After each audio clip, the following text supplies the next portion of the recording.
Halo, selamat siang semua. Perkenalkan, nama saya Rifki dan rekan saya. Bisko, kami sedang mewawancarai salah satu UMKM yang ada di Harapan Indah. Bernama Warung Malika. Muhammad Oke. Kalau boleh tahu sekarang dengan Mas siapa? dengan Mas Yanto. Sianto Rifki. Iya, Ya, saya. Jadi kami dari mahasiswa Universitas Esa Unggul, program studi manajemen ingin mewawancarai atau memenuhi tugas dari UMKM dan koperasi.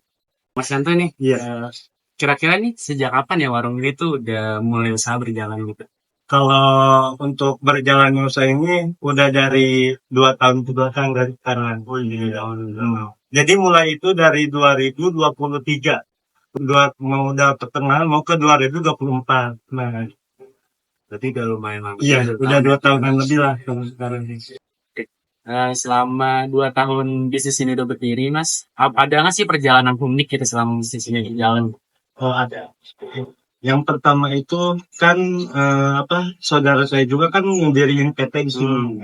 Nah, kebetulan lantai bawahnya itu kan kosong. Nah, banyak rekan-rekan yang istilahnya yang mau kerja sama ataupun apa gitu kan. Daripada istilahnya kita buat kerja sama ke yang lain, ini hanya ke kafe-kafe yang lain. Nah, dari keluarga tuh bermaksud pengen buka usaha di sini gitu. Jadi buat ngisi kekosongan lantai bawah. Nah, dari salah satu keluarga saya tuh pengen buka usaha yang namanya Warung Malika gitu. Tujuannya biar apa? Biar nanti kalau misalnya ada yang mau kerja sama-sama ke saudara saya, biar gak kemana-mana, jadi kita ketemu. Iya, Bu. Sekalian kalau misalnya ada ketemu meeting Iya, segala macam tinggal dibawa aja gitu ya, Mas. Iya. nah Mas, kalau ngomongin motivasi nih, kira-kira apa sih motivasi berdirinya usaha ini awal? Motivasi itu saya juga kan dulu maksudnya pernah ngalami yang namanya kerja ya, kerja di orang gitu ya, gimana capek gitu. Nah ya, dan kebetulan juga dari salah satu saudara saya itu ada yang modalin buat usaha ini. Nah, jadi yang motivasi saya itu yang pertama, saya tuh nggak pengen kerja di orang gitu ya. Jadi gimana caranya biar kita tuh nggak disesuaikan waktu sama yang punya, Bebas lah. iya bebas gitu. Jadi kita bisa ngatur waktu sendiri gitu gimana mau kita gitu. Simbol. Iya, fleksibel. Nah, selain itu nih Mas, produk utama dari usaha ini apa ya? Oh, kalau untuk produk usaha itu kita tuh terkenalnya di sini tuh kopi saring Aceh. Kopi saring Iya, kopi saring Aceh gitu. Jadi kita tuh kebetulan kan dari salah satu saudara saya juga ada yang sering ke Aceh gitu kan gitu. Nah, udah gitu di sini tuh langka dari kopi kayak gitu. Jadi kita ngambil kopi saring Aceh. Berarti ini dari Aceh langsung. Iya, kalau untuk kopinya ini dari Aceh langsung gitu. Iya. Dari Tapi Aceh. sejauh ini produk yang paling laku istilahnya itu juga Mas favorit gitu. Iya, favoritnya di situ tuh ada yang namanya Sanger. Sanger ini. Iya, kopi Sanger Aceh. Karena mungkin itu identik kali yang saya dari Iya. Aceh, jadi rasanya tuh banyak yang suka gitu. Iya, Mas. benar.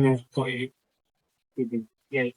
Selanjutnya Mas, ngomongin tadi beberapa produk, bagaimana sih Mas proses produksinya? Apakah memproduksi sendiri atau ngambil dari supplier mana? Iya.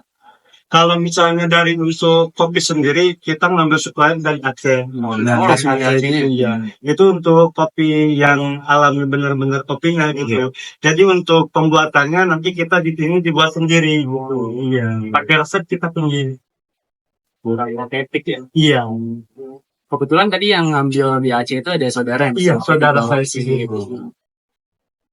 Nah, terus ngelihat dari apa sih Mas, anak muda nih Mas ya. Kalau kopi shop ini kan identik dengan anak muda. Iya. Tapi sebenarnya target market Mas ini apa sih Mas? Siapa gitu? Apakah Kalau- ada? Iya. Kalau untuk targetan sih yang pertama dari kalangan anak muda juga gitu ya. Nah, terus yang keduanya juga kan banyak di sini tuh area itu banyak perkantoran juga. Nah, jadi kan kalau misalnya di jam istirahat atau di jam santai gitu ya kan, dia tuh pengen ngopi gitu atau apa ya sekalian makan juga di Iya. sini. Nah, itu yang paling tiga. Berarti intinya untuk semua kalangan ya Mas? Iya, untuk semua kalangan dari muda, dari tua kan Iya. suka ngopi tuh. Iya. Untuk pecinta kopi lah Iya. gitu ya Mas. Tapi untuk mayoritas biasanya kebanyakan tuh dari anak muda atau Kalau untuk kebanyakan tuh dari anak muda, mulai dari anak sekolahan, anak kuliahan juga ada gitu. Dari perkantoran juga. Kebanyakan dari kalangan muda sih. Luas ya Iya. cakupannya. Kira-kira Mas, kalau dilihat dari omset itu sendiri dan berlokasi ini itu gimana? Apakah ada peningkatan signifikan atau mungkin datar-datar aja atau malah gitu? Untuk omsetan sih alhamdulillah ya. Kita dari pertama buka warung ini gitu mau omset 100 200 itu susah. Susah gitu kan itu ya. Dari pertama kita istilahnya omsetan itu pernah kita ngalamin yang namanya sehari dapat 30.000. 30.000. Dan alhamdulillah gitu ke 2 bulan ke depannya omsetan tuh makin meningkat. Iya. Dari pendapatan 30.000 sehari jadi 200.000 sehari.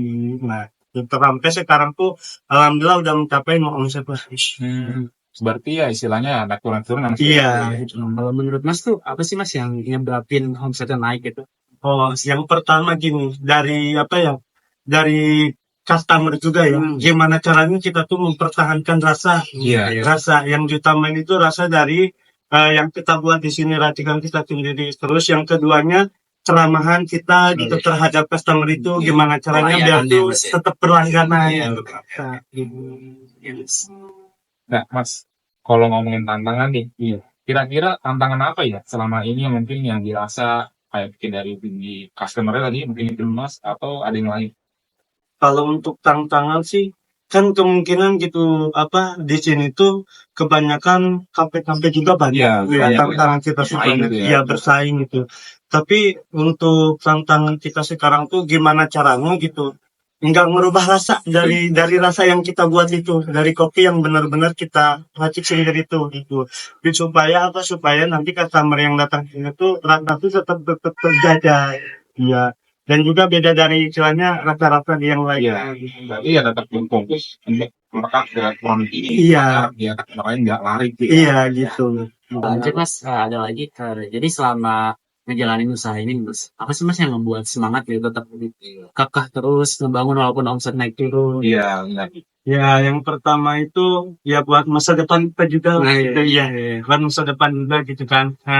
Udah gitu yang bikin saya semangat tuh nanti buat penerus saya ke depannya, entah dari penerus saya, dari saudara saya, teman saya gitu kita garutin dari luar. Bisa jadi motivasi Iya, juga buat mereka motivasi yang juga masih buat buat mereka. ngebangun usaha. Iya. Nggak harus bergantung sama perusahaan gitu. Iya. Terus pernah nggak sih Mas selama ngebangun bisnis atau selama melayani ketemu klien gitu, pelanggan, terus dapat keluhan gitu? Oh pernah gitu. Yang pertama dari dari segi tempat pernah kan dulu teh di dalam itu kan cuma banyak anak-anak tuh pengen yang pada di dalam ataupun apa gitu. Keluhannya itu ada orang-orang kantor tuh yang pengen kayak tempat privat gitu. Nah udah gitu saya kan gimana caranya biar anak-anak tuh nggak pada istilahnya lari ke tempat lain. Nah untuk pas itu saya fokusin yang di sini tuh yang di luar tuh kan ini ada dua di dalam sama di luar. Nah yang di luar itu untuk kalangan yang anak-anak muda yang biasa buat nongkrong-nongkrong. Nah kalau misalnya untuk yang saya orang-orang kantor kayak gitu saya fokusin dari dalam. Jadi solusinya akhirnya dibuat dua ruangan. Iya. Yang satu khusus orang kantor, yang satu khusus untuk di luar. Iya. Nah, Mas, kira-kira kalau dari produk tadi yang Mas sebutkan tadi dari kopi Aceh itu sendiri ya, itu kira-kira ada lagi nggak produk lain yang mungkin yang ingin dikembangkan dan kita? Oh ada, kalau selain dari kopi kayak gitu juga kita tuh membuka makanan juga kan gitu ya. Makanan dari sekarang tuh buka bebek Madura. Iya, bebek Madura sama ayam Madura gitu. Nah selain kita jual ayam goreng juga ada bebek Madura juga.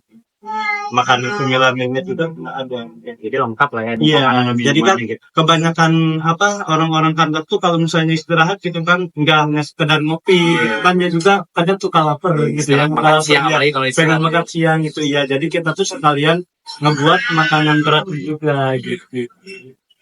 Kira-kira kalau dari usaha ini ada nggak Mas kayak mungkin kerjasama kolaborasi dengan jasa catering mungkin untuk lebih mungkin menarik lebih banyak pelanggan lagi atau memudahkan? Ada. Iya, jadi kita tuh setiap hari Jumat tuh ada yang namanya kerjasama catering sama PT. Iya, jadi buat kalau misalnya dari hari Jumat tuh, jadi kita tuh selalu nyediain 100 box. Entah itu buat cemilannya ataupun snack makanan Iya. ringan sama makanan beratnya Iya. gitu buat bagi-bagi di setiap Jumat berkah. Ada Ya sama juga. iya ada kerjasama. Jadi amal juga lah ya. Iya, Bisa jadi ajang amal juga ya. Jumat Berkah gitu Jumat Iya. berkah ya. Oke Mas, kita kan udah cerita nih panjang Iya. lebar ya Mas ya. Nah, ada nggak sih Mas harapan gitu, harapan buat usaha ini buat ke depannya lagi? Ya. Mas sendiri. Ya, saya sendiri sih mudah-mudahan gitu ya, dengan berjalan usaha yang sedang saya jalan ini bisa buka cabang lagi buat ke depannya gitu. Dan juga biar apa ya, supaya istilahnya banyak ngajak orang yang pengen kerja juga gitu buat ke depannya. Dan Mas, semoga itu tercapai ya Iya. Mas. Amin. Nah, oke, mungkin gitu aja teman-teman yang bisa kita sampaikan. Mohon maaf kalau ada kurang lebihnya. Mungkin sekarang kita mau coba dulu kali ya nge-review gimana. Yang review produknya gitu, produk. Mungkin segitu Terima aja. kasih Mas Yanto atas waktunya. Terima kasih, Pak. Terima kasih.